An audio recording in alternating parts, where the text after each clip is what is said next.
Russia, purely because at this particular point in time, they weren't, though they were like a great power, as it were, they weren't particularly the strongest of the great powers. They were rather a second-rate great power compared to your likes of your Prussians and your France and your Great Britain. They're probably more on par with the Austrians and Spains and Ottomans. However, that doesn't mean that they aren't able to be turned into a juggernaut of great powers as it is.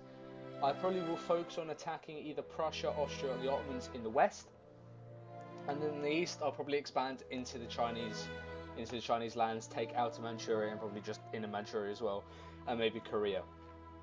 Other than that, I'm going to focus mainly on industry, because a strong, stable industry is how you generally win this game, I think. The amount of money it generates is unprecedented, so yeah, let's get into the game. And right off the bat, I'm going to have the problem with my nation's very, very unindustrial. It's very rural still, and it's very poor. But first, I'm going to get rid of my navies, because as a Russia, you don't need navies at all. You just don't, because their land power is so large, army-wise, that it's unnecessary. I'm currently just going to grab all of my units and stick them all into one province, and just from that bit separate them up into different stacks of 30k stacks. I'm going to get medicine, purely because it stops plagues having such an impact on your population.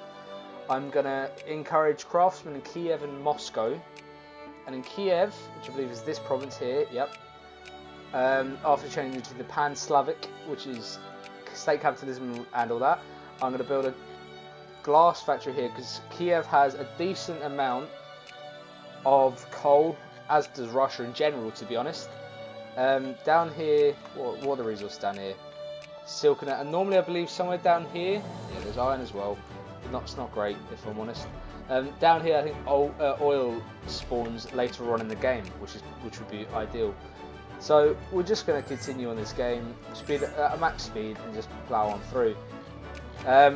Austria and the Prussians are both sending me an alliance. I've got an alliance with them, so that means my first target most likely will be the Ottoman Turks, maybe taking the region of Kars, and I don't want to pronounce that one, to be honest, because I just feel as though it's going to offend so many people, or a person that's watching this video, I don't know. It's got coal, not great in particular coal, but it's got coal nonetheless. I'm going to work on my spheres. Sphere-wise, I have next to nothing, as far as I'm aware. Other than my own land, there is nothing, yeah. So we want to get Moldova and all of these sort of states in, because they are, after all, Slavic states. So it only seems right for us to protect our Slavic brethren. So now that we've got a bit more money, we've got the, if I'm not mistaken, a glass factory appearing in Kiev. We're also going to build one here, which will be a lumber mill, because the Moscow province predominantly is, and if not entirely actually,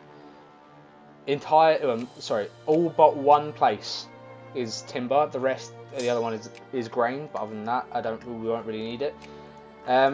So our armies are forming up on Orsha, which is the place I'll probably designate as my armies to automatically recruit to.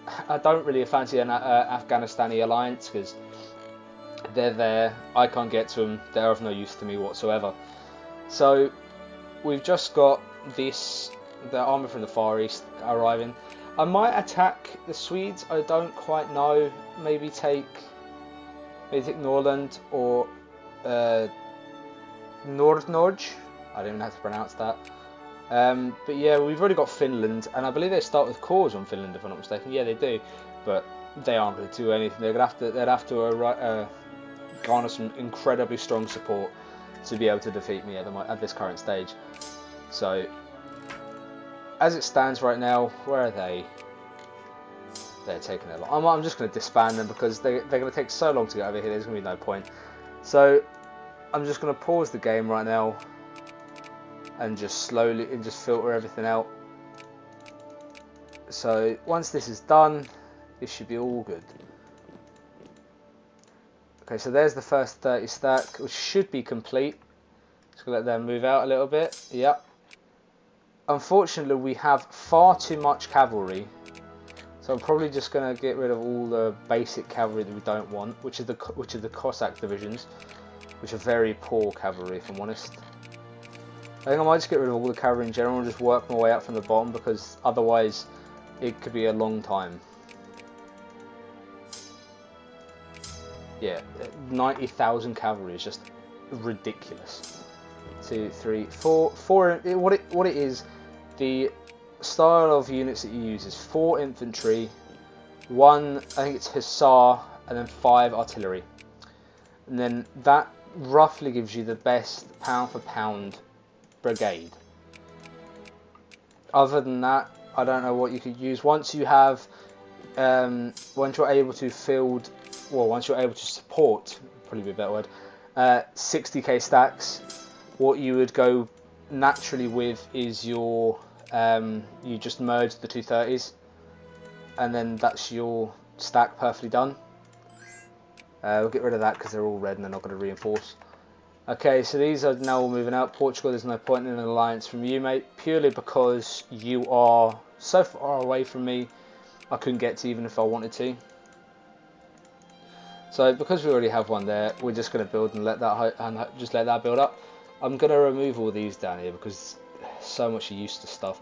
I'm going to keep that going though, so I can see when the industry's performing. So Kiev and Moscow, we've already got unemployment, which is nice at this current stage. Obviously, otherwise it's not that great in real life. But I believe to create a liquor, is it liquor distillery? Yeah, glass and grain, which is perfect. So once my glass factory builds, I will also build a liquor distillery, so it can start producing what Russians are known for as vodka. So forts aren't, I'm not going to need a bunch of forts right now because either way they'll be these. I'm going to start expanding naval bases a little bit, purely because later on in the game, where I do want a bit of a big navy, I will need these. However, I'm under no illusions that the Russian Navy is not going to be able to compete against the likes of the UK's, because the UK has such a massive head start in everything in this game, as rightly as they should, to be honest, because at this point in real life they were unstoppable, which is fair enough. I don't have any illusions of how weak Russia is compared to other nations, or how strong it is to others. I've played a lot of hours in this game, so I roughly know how a lot of stuff works. That being said, I am not perfect at this game, so if I make any mistakes, feel free to point them out. Just don't have a go at me as much. I mean, obviously you're entitled to, but still, please. I'm probably going to keep a hold of Alaska, because I think oil spawns there. If it's not oil, it's precious metals, which is still great for the economy either way. So I'm probably just going to keep it for the time being. Other than that, I don't really know what else I'm going to do. At the moment, I think it's just the main part of it is just expanding my internal power, trying to get my spheres along here, because thing in Victoria 2 is if you have a sphereling, say I attacked the Ottomans and I had these nations sphered, they couldn't then attack me because I had them sphered. I'm unsure about, I think it's Wallachia. Is it Wallachia? Yeah, Wallachia and Moldova might join the Ottoman side, but that's only because they're satellites of the Ottomans. Other than that, if they were just standard states, they wouldn't. So we're just going to start building up our military again, after not like a purge as such, but I suppose it was kind of similar to it. Large disarmament, as it were. So we've got both of these are growing now. We've just got to hope that they just catch on. The lumber mills always are very funny and finicky, but I hope they'll work. I'm going to keep that one subsidised because that's the weakest one right now, whereas the coal factory is working. So, you know, as soon as they get off the ground, we'll be a lot better. I'm probably going to start justifying, as far as I'm aware, they're not. Nope. I'm going to start justifying to acquire state against the Ottomans. It should be known that I am not using a mod for this game right now. I will possibly use mods later on, like the HPM mod or PDMs. But as of right now, I'm not using anything. This is because I feel, particularly Russia in vanilla is more manageable, whereas in mods they tend to get a massive cut down, and you're made to feel how inferior they were at this time, which wouldn't be fun for me or you, to be fair. So I think right now it's probably best as if I was just to play as them on vanilla. So we've already got 330k stacks. I don't know if I'm going to attack through the mountains down in where the Chechenian places are. I think it's Chechnya and Georgia, isn't it? Yeah, Georgia and Armenia. Yeah. How many? So they can. Some of those places can hold 30,000. I'm probably just going to leave these ones be. I don't really. If they want to siege up my mountains, they can siege up my mountains. That's fine. I'll put this will be probably the first place I'll take. Take that, and then maybe Kars will be a place I'll venture into. But I won't. I don't think I'll siege up. I'll just take it later on, or well, in the same war, as it were. So that shouldn't be too bad. But we're justifying now. We're nearly there. So I'm going to start sending these troops down. I don't need to mobilise because it's the Ottomans and I'm outnumbering them so heavily. My factories are doing okay, particularly the glass one, which is nice. In Kiev, where was it? Yeah, Kiev has coal and grain. See, I was going to build. That's what I was going to build. Yeah, liquor distillery.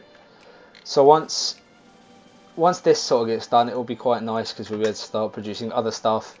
At the moment, we're kind of having to rely on the UK's industry to actually sort of produce machine parts for us and everything else. Otherwise, we'll be kind of stuck not building anything. So right now, the world's sort of looking very similar, albeit that's disgusting, but it is what it is.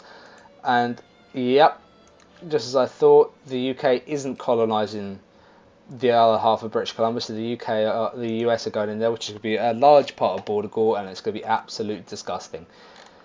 The Dutch, interestingly, did reconquest of their cause against the Belgians with the Prussians' help, which is unheard of. Normally, the French tend to get involved in this, but it appears that they've stayed out of it, which is probably good for the Dutch, because if the Dutch can repel the invasion, they will 100% win that war, because the UK AI, just the AI, I think, is very, very poor in landing invasions. Like, they'll land one stack which can easily be repelled, and then they'll land another stack which can then beat that one back. It's a constant process with them. So I'm now going to take this province from the Ottomans, and this was a Kars and Dobruja. I don't know how that one's said personally, but don't sue me.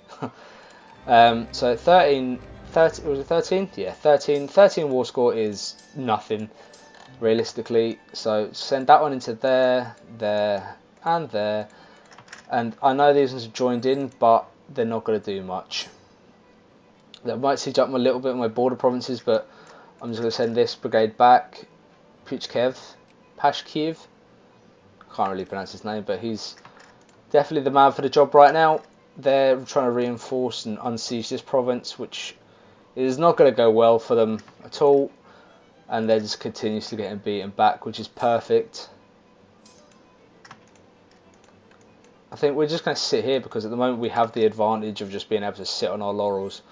So unfortunately, we have taken some form of beating against them. We have lost an infantry brigade, which isn't ideal. We'll get the alliance against the Dutch because that because that might help against the Swedes later on. Yeah, as I thought, they've invaded through the mountains down here, but I'm not really fussed about that, to be honest. I'm just going to keep on building up my armies and hope to God that it all works out eventually. Because if I'm lackluster and I let Germany get the upper hand in Europe, it's all going to go very, very downhill very, very quickly. So I have ticking war score as it is. I don't believe I can't siege them out independently, So I'm just going to have to go and siege all these nations down now, whilst these siege up here, because I'm not really fussed. This will, however, have to be where I end it. This will be the first part of this story campaign, whatever you want to call it. I'll be doing this video, go over a little bit. Normally I'll be trying to aim around the 15-minute mark of the videos. I will be continuous up until either there is no support or I've deemed it to be unenjoyable or unplayable, and if it doesn't doesn't cause any of those problems, then it will go on until I think it's 1936 or 33, something like that, which is when it would switch over to Hearts of Iron 4 normally. But now obviously we're not doing that because we're playing this instead, and I don't really want to play Hoi 4. But yeah, thanks for joining me on the first video ever, actually. Hopefully I'll see you in the next videos. Feel free to like, subscribe, ring the bell, whatever you want to do. It's entirely down to you. Have a good night.